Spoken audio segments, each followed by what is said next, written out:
శ్రీమాత్రే నమః శ్రీ గురుభ్యో నమః. తదుపరి కర్కాటక రాశి వారికి సంబంధించి జూలై నెలలో చాలా ప్రత్యేకమైనటువంటి పరిస్థితులు గోచరిస్తూ ఉన్నాయి. ముఖ్యంగా ఈ యొక్క కర్కాటక రాశిలోనే బుధగ్రహం యొక్క సంచారం కానివ్వండి, అలాగే 12వ స్థానంలో చూసుకున్నట్టయితే గురుగ్రహ సంచారము, అలాగే ఏకాదశి స్థానంలో శుక్రగ్రహ సంచారము, శుక్రుడు తన యొక్క స్వక్షేత్రంలో ఉన్నట్టుగా భావించవచ్చు. ఇవన్నీ కూడా శుభ పరిణామాలే.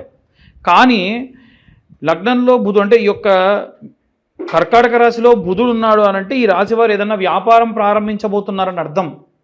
వ్యాపారం ప్రారంభించబోతున్నారు అనంటే చాలా జాగ్రత్తగా ఉండాలి. ఎందుకంటే వ్యాపారాన్ని ప్రారంభించాలి అనంటే మీ పేరుతో చేయడం అంత శ్రేయస్కరం కాదు. ఉదాహరణకు జాతకరీత్యా మీకు బుధుడు బాలేకపోతే మీరు ఈ యొక్క వ్యాపారం ప్రారంభించి నష్టపోతారు. బుధుడు బాగుంటే వ్యాపారం చేయొచ్చు. బుధుడితో పాటు గురువు యొక్క శక్తి, గురు బలం కూడా బాగా ఉండాలి. ఈ రెండూ కూడా ఖచ్చితంగా చూసుకోవాలి. మీ జాతకాన్ని పరిశీలించుకుంటే ఖచ్చితంగా మీరు ఈ యొక్క విషయాన్ని మనం ప్రత్యేకంగా తెలుసుకోవచ్చు. ముఖ్యంగా చూసుకున్నట్టయితే కర్కాటక రాశి వారికి చంద్రుడు రాశిధిపతి తొందరగా అలగడం, తొందరగా కోపం రావడం, తొందరగా గ్లో అయిపోవడం లాంటివి వీరి యొక్క లక్షణాలు. ఎందుకంటే చంద్రుడు 15 రోజులు ఎలా అయితే వెలుగుతూ ఉంటాడో 15 రోజులు అలా తగ్గిపోతూ ఉంటాడు. ఓవర్ యాక్టివ్గా కూడా ఉంటారు. ఓవర్ యాక్టివ్ అంటే తప్పుగా అనుకోకండి, మంచి ఎంతూజియాజంతో ఉంటారు. నలుగురిని ఇంకా మీరు బాగా ఎడ్యుకేట్ చేస్తారు, నలుగురిని బాగా ఎంటర్టైన్ చేస్తారు. ఇవన్నీ కూడా మంచి పరిణామాలే కదా. కానీ ఇక్కడ మనకి ఎక్కడ ప్రాబ్లం వస్తుంది, ఎందుకు నేను బుధుడు కర్కాటకంలో ఉంటే ఎందుకు ఇలా చెబుతున్నానంటే, జరిగే రోజులలో ఏవైతే గ్రహ సంచారాలు ఇలా న్యూట్రల్గా ఉన్నా లేదా కొంచెం ప్లస్లో ఉన్నా బాగానే ఉంటుంది. ఎప్పుడైతే గ్రహ సంచారం కనుక విపరీతంగా అవుతే మన మెయిన్ జాతకం మీద ప్రభావం పడుతుంది. అప్పుడు కనుక మీ జాతకరీత్యా ప్రాబ్లం ఉంటే మీరు ఎంతైతే ధనం వెచ్చించి ఇన్వెస్ట్మెంట్ పెట్టి బిజినెస్ చేస్తారో లాభం కాదు కదా, పెట్టిన పెట్టుబడి కూడా రాకుండా మూసేయాల్సిన పరిస్థితి వస్తుంది. జాగ్రత్తగా ఉండండి. అలాగే ఈ యొక్క గృహిణులు, అలాగే ఉద్యోగస్తులు, విద్యార్థుల విషయంలో న్యూట్రల్గా ఉంటుంది. సమయం అంతా కూడా ప్రశాంతంగా ఉంటుంది. కాస్త మనస్సుని బాధ పెట్టే వాళ్ళు ఉంటూనే ఉంటారు. అయినా సరే ఎవరి పాపన వాళ్ళే పోతారు, ప్రశాంతంగా ఉండేటువంటి తత్వంతో ఉంటారు. ఇదంతా కూడా మంచి పరిణామమే. కానీ ఒకవేళ ఎవరైతే ఈ యొక్క కర్కాటక రాశిలో ఉన్నటువంటి వారు ఏదైనా ఒక అడ్మిన్ హెడ్గా ఉన్నా, ఒక హెచ్ఆర్ డిపార్ట్మెంట్లో ఉన్నా, మరి ఉద్యోగంలో ఉన్నప్పుడు ఇవన్నీ ఉంటాయి కదా, లేదా ఒక వ్యాపారానికి సంబంధించి నడిపేటువంటి చోట ఒక టీం లీడర్గా ఉన్నా, వీళ్ళందరూ కూడా ఏంటంటే వీరు చేయని తప్పుకు అర్జీ పెట్టుకోవడం, ఏదైనా క్షమాపణ చెప్పడము, ఇలాంటివి చెప్పే అవకాశం ఉంటుంది. కాబట్టి మీరు నమ్మి మీరు చూసినటువంటిదంతా కూడా మంచి అని ఎప్పుడు అనుకోకండి. మనం కంటితో చూసిన దానికి, చెవులతో విన్నదానికి, చేతులతో చేసేదానికి చాలా వ్యత్యాసం ఉంటుంది. అలాగే ఈ యొక్క కర్కాటక రాశి వారికి సంబంధించి ఎవరైతే సినీ రాజకీయ రంగాల్లో ఉంటారో, వ్యాపారస్తులు ఉంటారో, వీరందరికీ సంబంధించి అమావాస్య నాడు, ఈ నెలలో వచ్చినటువంటి అమావాస్య నాడు కాస్త ఒక గుమ్మడికాయని ఆంజనేయ స్వామి దేవాలయంలో ఉంచి మరుసటి రోజు దాన్ని కొంచెం పసుపు రాసి శుభ్రంగా 11 బొట్లు పెట్టి మీ ఇంట్లో టై చేసుకోండి. ఈ యొక్క కూష్మాండాన్ని బంధనం చేసేటప్పుడు కూష్మాండా మంత్రం అని ఉంటుంది. సురా సంపూర్ణ కలశం రుధిరాప్లుతమేవచ దదీనాం హస్తపద్మాభ్యాం కూష్మాండాం రథమా శుభే. ఈ మంత్రాన్ని ఇలాగే మీరు ప్లే చేసినా సరిపోతుంది. కట్టేటప్పుడు మనం ఎప్పుడైనా సరే కూష్మాండం కట్టేటప్పుడు ఒకటే అనాలి, సకల నరఘోష నరపీడిత నివారణ సిద్ధ్యర్థం. సకల అంటే అన్ని రకాలైనటువంటి నరఘోష, నరుల యొక్క బాగా ఘోష ఎదుగుతున్నాడు అనేటువంటి ఆందోళన, బాధ, నరదృష్టి అంటే లోపల బాగా అనుకొని పైకి కిందికి మనల్ని చూసి దిష్టి పెట్టడం. సకల నరఘోష నరపీడిత నివారణ సిద్ధ్యర్థం కూష్మాండ బంధనాంకరిష్యే అంటే కూష్మాండాన్ని కడుతున్నా స్వామి అని కట్టేయాలి. అంతే, ఇంతవరకు చేస్తే సరిపోతుంది. ఇవన్నీ కూడా గోచారరీత్యా చెప్పేటువంటి విషయంలో మాత్రమే. పూర్తిగా మీ జాతకం విశ్లేషణతో కావాలంటే కింద ఉన్న నెంబర్కి కాంటాక్ట్ చేయొచ్చు. మీ పేరు, మీ date of birth, time, place కింద ఉన్న నెంబర్కి వాట్సాప్ చేసి ఈ 2025 సంవత్సరంలో కేవలం 2025 రూపాయలు తీసుకొని 60 నుండి 70 పేజీల్లో మీకు జాతకం అందించడం జరుగుతుంది. జాతకానికి కాను 3 నుంచి 4 గంటల సమయం పడుతుంది కాబట్టి ఈ ధనం తీసుకోవడం జరుగుతుంది. అలాగే కరుంగలీమాల కావాలన్నా, ఇందాక మనం చెప్పుకున్నటువంటి లక్ష్మీ గణపతి యంత్రం కానీ, ఏదైనా నరఘోష యంత్రం కానీ, వాహన ప్రమాద నివారణ సిద్ధ్యర్థ యంత్రాలు కావాలన్నా కింద ఉన్న నెంబర్ కాంటాక్ట్ చేయండి. అన్నీ కూడా మీకు చాలా వెసులుబాటుగా ఉండేటువంటి ధరలోనే అందించడం జరుగుతుంది. ఇక అన్ని వర్గాల వాళ్ళు ఎలాంటి రెమెడీస్ తీసుకోవాలి, ఎలాంటి మంత్రపఠనం చేయాలనే విషయాన్ని ఇప్పుడు మనం తెలుసుకుందాం. ఈ యొక్క జూలై నెల చాలా ప్రాముఖ్యతతో కూడినటువంటి నెల. మనకున్నటువంటి ఇంగ్లీష్ క్యాలెండర్ లెక్కల ప్రకారంగా చూసుకున్నట్టయితే ఈ జూలై అనేటువంటిది 7వ నెల సంఖ్యగా వస్తుంది. అంటే సగభాగం వరకు కూడా సంవత్సరంలో పూర్తవుతుంది. ఒక విషయం ముఖ్యంగా చెప్పాలి అనంటే ఈ సంవత్సరానికి శాపం తగిలిందా అనేట్టుగా ఉంటుంది. ఎందుకంటే మన ఈ 2025వ క్యాలెండర్లో ఉన్నటువంటి డేట్స్, వీకెండ్స్ ఎలా ఉంటాయో 1941వ సంవత్సరానికి సంబంధించినటువంటి క్యాలెండర్ ఇయర్ అంతా కూడా యాజ్ ఇట్ ఈజ్ అలాగే ఉంటుంది. ఈ సంవత్సరంలో మనకు ఉన్నటువంటివి ఏవైతే జరిగినటువంటి డిజాస్టర్స్ ఉన్నాయో దీనికి రెట్టింపుగా 1941లో జరిగింది. అందున ముఖ్యంగా పర్ల్ హార్బర్ లాంటి బ్లాస్టింగ్స్ జరగడం కానీ, అలాగే ఉన్నటువంటి మన యొక్క వరల్డ్ వార్ 2 జరగడం కానీ, ఇలాంటివన్నీ కూడా చైనాలో 1500 మంది ఒకేసారి మాస్గా చనిపోవడం కానీ ఇలాంటివన్నీ కూడా జరిగాయి.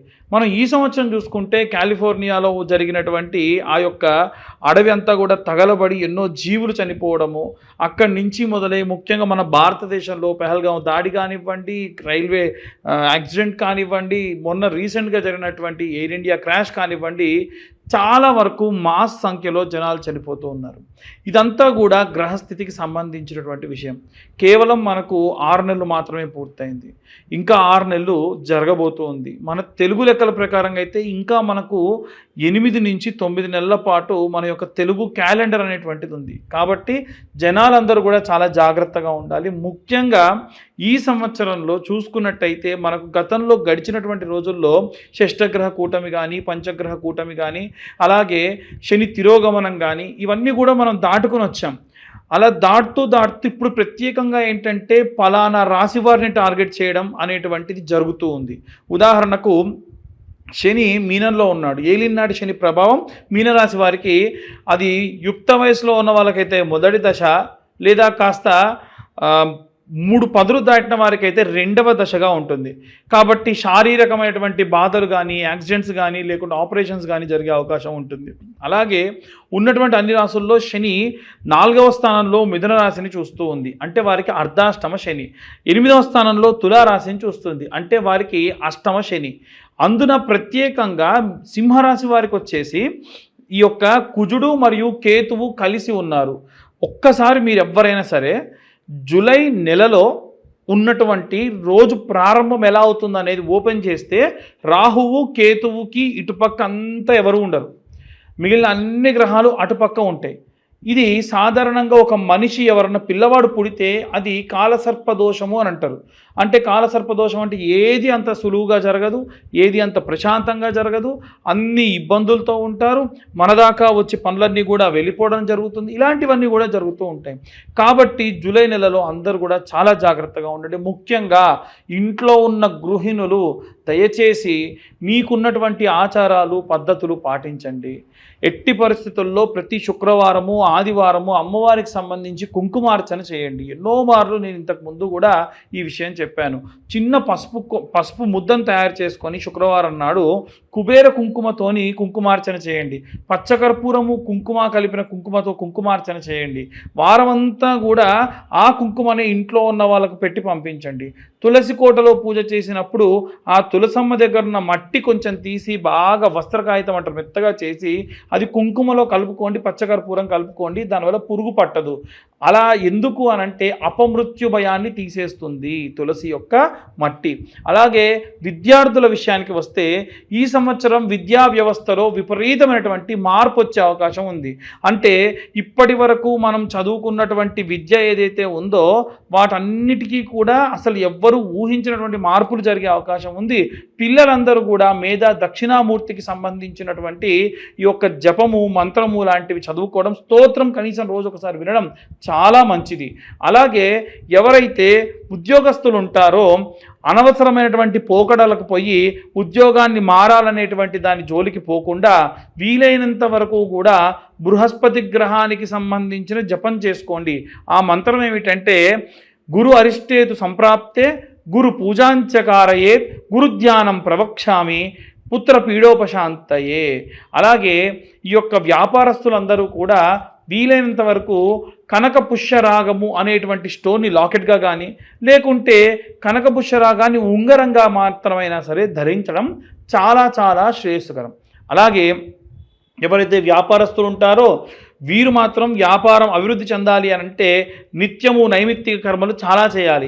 ఒక గ్లాస్లో ఒక నిమ్మకాయ ప్రతిరోజు కూడా మార్చడం లాంటివి కానీ, మీ యొక్క వ్యాపార స్థలంలో ఉన్నటువంటి అమ్మవారి ఫోటోకి పసుపు కొమ్ములతోని అల్లి ఒక దండలా వేసుకోవడం కానీ, ఇలా నిమ్మకాయ ఎండుమిరపకాయలతోని అమర్చి దిష్టిగా కట్టుకోవడం కానీ, ప్రతి వారం వారం మార్చుకోవడం కానీ, పటికను పెట్టుకోవడం కానీ, వ్యాపార స్థలం అంతా శుచిగా ఉంచుకోవడం కానీ, ప్రతిరోజు కూడా వ్యాపార స్థలం విడిచి వెళ్ళేటప్పుడు ఒక పేపర్, ఇంత పొడుగు పేపర్ అడుగున కొంచెం కాల్చి కుడివైపు 3 సార్లు ఎడంవైపు ఒకసారి తిప్పి అక్కడ పడేసి వెళ్ళడం లాంటివి చేయడం వల్ల వ్యాపారానికి ఉన్నటువంటి నరదృష్టి, నరదోష, నరఘోషం అంతా కూడా పోతుంది. అలాగే ఈ యొక్క అన్ని వర్గాల వారు, ముఖ్యంగా సినీ రాజకీయ రంగాల వారు పబ్లిక్ డొమైన్లో ఉంటారు కాబట్టి వీలైనంత వరకు కూడా నరదృష్టి లేకుండా ఉండాలి అంటే కరుంగలి మాల లాంటివి ధరించడం మంచిది. కరుంగలి మాల మనం పనికి వెళ్ళేటప్పుడు వేసుకొని వెళ్ళడము, తర్వాత తిరిగి రాగానే స్నానం చేసి పూజ చేసుకునేంత వరకు దాన్ని ధరించడం, తర్వాత తీసి పక్కకు పెట్టడం, నిద్రించేటప్పుడు కానీ భోజనం చేసేటప్పుడు కానీ దాన్ని ధరించకుండా ఉండడం, ఇలాంటివి చేస్తే మంచిది. రైతులు, చేతి వృత్తులు, కుల వృత్తులు చేసేవారు కూడా ఈ కరుంగలి మాలను ధరించవచ్చు. ఈ మాలకున్న ప్రత్యేకత ఏమిటంటే మీ మనస్సు బాలేదు, ఏదో దేవాలయానికి వెళ్ళి ఓం నమ శివాయ, గణపతి దేవాలయానికి వెళ్ళి గం గణపతయే నమః అన్న మంత్రము ఆ మాలతో అలా జపం చేయండి. ఈ మాల జపం చేసేటప్పుడు ఏదైనా వస్త్రం చేతి కప్పుకొని చేయండి. ఈ మంత్రం చెప్పినటువంటి జపమాల మెడలో ధరించడానికి బాగుంటుంది, ధరించవచ్చు. వేరే ఏ మాల అలా ధరించడానికి కుదరదు. ఈ కరుంగలి మాల కావాలి అని ఉంటే కింద ఉన్న నెంబర్ కాంటాక్ట్ చేయండి. మీరు ప్రత్యేకంగా ఈ యొక్క మాలని మా యొక్క నెంబర్కి కాల్ చేస్తే, ఇంకోటి ఏంటంటే మీ గోత్రం పేర్లు పంపిస్తే మేము ఆ యొక్క పూజాది క్రతువు చేసి మీకు ఆ మాలను మీ దాకా కొరియర్ చేయడం కూడా జరుగుతుంది. అలాగే ఎవరైనా సరే ఇంటి నిర్మాణానికి సంబంధించి కూడా అనవసరమైనటువంటి ధనాన్ని వెచ్చిస్తూ ఉన్నారు కాబట్టి వీలైనంత వరకు కూడా ఈ యొక్క ఇంటి నిర్మాణం చేసేటప్పుడు, అలాగే ఇల్లు ఏమన్నా వాస్తురీత్యా బాలేదని మార్చేటప్పుడు అనవసరమైన ఖర్చు చేయకుండా ఇల్లు వాస్తురీత్యా బాలేకపోతే మర్చ యంత్రం అనేటువంటిది పెట్టుకోవచ్చు. ఇక అన్ని వర్గాల వారికి సంబంధించి ఒకే ఒక్క మంత్రం, ఓం క్లీం కృష్ణాయ వాసుదేవాయ హరయే పరమాత్మనే ప్రణతక్లేశనాశాయ గోవిందాయ నమో నమః. ఇంతకు మునుపు మనం ఏ రాశి వారికి ఆ రాశి వారికి ఒక్కొక్కరుగా కూడా మనం మంత్రం చెప్పుకున్నాము. ఇప్పుడు ఈ నెలలో అందరూ కూడా ఈ మంత్రాన్ని జపం చేయడం కానీ పఠనం చేయడం కానీ విపరీతమైనటువంటి శక్తినిస్తుంది. ఈ 2025వ సంవత్సరం మాస్గా ఇంకా చాలా జరిగేటువంటి అవకాశాలు ఉన్నాయి. పెట్రోల్ ట్యాంకర్స్ లాంటివి బ్లాస్ట్ అవ్వచ్చు. పిల్లలకు, ముఖ్యంగా చిన్న పిల్లలకి ఎవరికైనా సరే మాస్గా మెడిసిన్ పడక, ఫుడ్ పడక చనిపోయే అవకాశాలు ఉంటాయి. కాబట్టి ఎటువంటి నెగ్లిజెన్సీతో ఉండకండి. దయచేసి ఈ 7-8 నెలల పాటు జాగ్రత్తగా ఉండండి. తర్వాత వచ్చే కాలం ఎంతో శుభదాయకంగా ఉంటుంది. సర్వే జనా సుఖినో భవంతు. స్వస్తి.